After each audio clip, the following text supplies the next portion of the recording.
National Weather Service in Louisville has issued a severe thunderstorm warning for southern Oldham County in central Kentucky, northwestern Shelby County in central Kentucky, until 5 p.m. Eastern Daylight Time.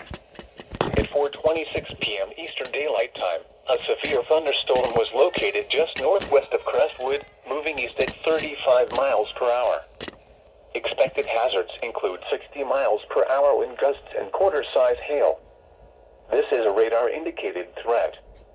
The following impacts are expected. Hail damage to vehicles is expected. Expect wind damage to roofs, siding, and trees.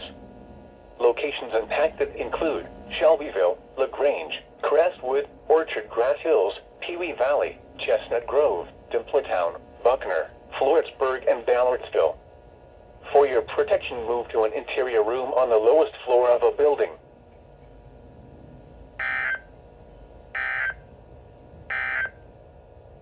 The National Weather Service in Louisville has issued a severe thunderstorm warning. The severe thunderstorm warning for southern Oldham and northwestern Shelby counties is canceled. The storm which prompted the warning has weakened below severe limits and moved into Shelby County. Therefore, the warning has been canceled. However, small hail and 40 miles per hour wind gusts are still possible in Shelby County with this thunderstorm.